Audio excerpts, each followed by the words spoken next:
পৃথিবীর ৭০% পানি, আর আমরা এই পানির মাত্র ৫% সম্পর্কে জানি। বাকি ৯৫% কি আছে তা আমরা কল্পনাও করতে পারবো না। গাইজ, আজকে আমরা এমন একটি মুভি নিয়ে কথা বলবো যা আপনার সমুদ্র সম্পর্কে ধারণা বদলে দিবে। জেসন স্ট্যাথামের ব্লকবাস্টার মুভি দ্য মেগ, যেখানে কোটি কোটি বছর আগের এক দানব ফিরে আসে মানুষের ওপর রাজত্ব করতে। কেন এটি সাধারণ কোনো হাঙর নয়? কেন এটি নীল তিমির চেয়েও ভয়ঙ্কর? চলুন শুরু থেকে শেষ পর্যন্ত একদম ডিটেলসে জেনে নিই আজকের এই স্পেশাল এপিসোডে। মুভির শুরুতেই আমরা দেখি ফিলিপাইন সাগর।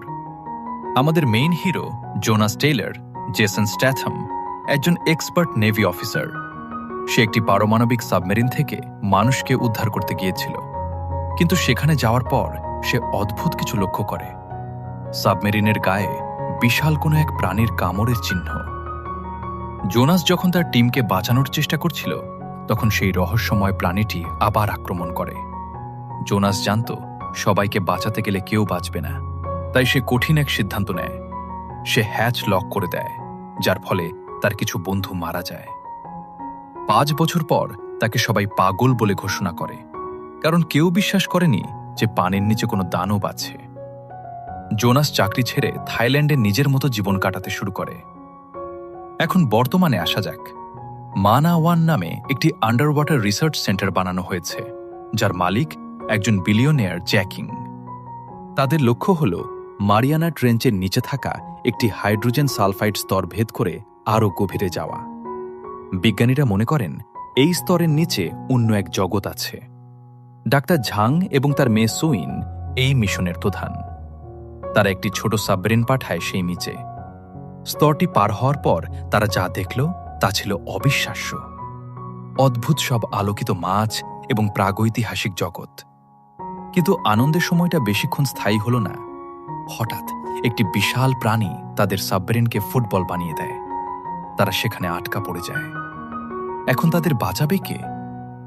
সেই একমাত্র মানুষ যে এই গভীরতায় কাজ করতে জানে, জোনাস টেইলর। জোনাসকে রাজি করানো হলো। সে আবার সেই অন্ধকারের দিকে রওনা দিল। যখন সে নিচে পৌঁছালো, তখন যা ঘটল তা দেখে ল্যাবের সবার রক্ত হিম হয়ে গেল। আমাদের স্ক্রিনের সামনে প্রথমবার এন্ট্রি নেয় মেগালোডন। এটি সাধারণ গ্রেট হোয়াইট শার্কের চেয়ে 10 গুণ বড়। জোনাস খুব বুদ্ধিমত্তার সাথে মেগালোডনকে ধোঁকা দিয়ে তার এক্স ওয়াইফ লরি এবং বাকিদের উদ্ধার করে। কিন্তু ফেরার পথে একটি ছোট ভুল হয়ে যায়। মেগালোডন যখন তাদের সাবমেরিনকে তাড়া করছিল, তখন প্রেশার বাস্ট হওয়ার কারণে সেই হাইড্রোজেন সালফাইড স্তরে একটা ছিদ্র তৈরি হয়। আর সেই ছিদ্র দিয়েই মেগালোডন গরম পানির স্তর পার হয়ে সমুদ্রের উপরের দিকে চলে আসে। অর্থাৎ জোনাসদের বাঁচাতে গিয়ে তারা নরকের দরজা খুলে দিয়ে আসলো। এখন মেগালোডন একদম ল্যাবের কাছে চলে এসেছে।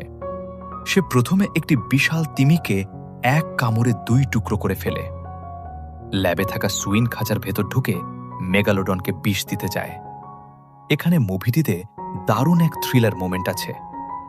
খাঁচাটি মেগালোডনের কামড়ে প্রায় ভেঙেই যাচ্ছিল, কিন্তু জোনাস সময় মতো এসে তাকে রক্ষা করে। অনেক লড়াইয়ের পর তারা একটি মেগালোডনকে মেরে ফেলে। সবাই যখন ভাবছে বিপদ কেটে গেছে, তখনই মুভির সবচেয়ে বড় টুইস্ট আসে।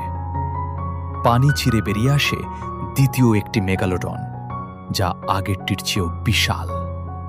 এই দানবটি ল্যাবে থাকা হেলিকপ্টার থেকে শুরু করে বিজ্ঞানীদের ওপর হামলা করে এবং ডাক্তার ঝাং মারা যান।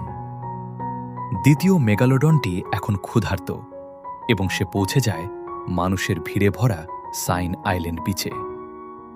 মুভির এই অংশটি সবচেয়ে বেশি লোমহর্ষক। শত শত মানুষ পানিতে আনন্দ করছে, আর নিচ দিয়ে ধেয়ে আসছে মৃত্যুর দূত।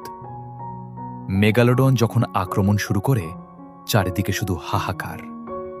জোনাস বুঝতে পারে এভাবে তীরে বসে থেকে দানবকে মারা যাবে না। সে নিজের জেট স্কি নিয়ে একাই মেগালোডনের দিকে এগিয়ে যায়। জোনাসের লক্ষ্য ছিল হাঙরটিকে ল্যাবের স্পিডবোটের কাছে নিয়ে আসা। শেষ যুদ্ধ। জোনাস এবং সোয়েন মিলে মেগালোডনকে এক গভীর খাদের দিকে নিয়ে যায়। জোনাস তার সাবমেরিন দিয়ে মেগালোডনের চোখের নিচে আঘাত করে এবং তাকে মারাত্মক জখম করে। মেগালোডন যখন যন্ত্রণায় অস্থির, তখন জোনাস সাবমেরিন থেকে বেরিয়ে এসে নিজের হারপুন দিয়ে হাঙরটির চোখে গেঁথে দেয়।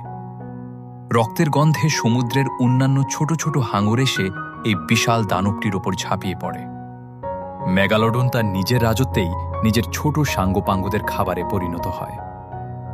অবশেষে পৃথিবী থেকে সেই অভিশপ্ত দানব বিদায় নিল। জোনাস প্রমাণ করল যে মানুষের সাহস আর টেকনোলজি এক হলে কোনো দানবই অজেয় নয়। তবে মুভিটি শেষে একটি প্রশ্ন রেখে যায়, সমুদ্রের ওই গভীর স্তরে কি আরও মেগালোডন রয়ে গেছে? উত্তরটি আমরা হয়তো পরের পার্টে পাব। তো বন্ধুরা, এই ছিল দ্য মেগ মুভির সম্পূর্ণ ব্যাখ্যা। ভিডিওটি ভালো লাগলে শেয়ার করতে ভুলবেন না, আর আপনাদের প্রিয় মুভি কোনটি কমেন্টে জানান। দেখা হবে পরবর্তী ভিডিওতে। ধন্যবাদ।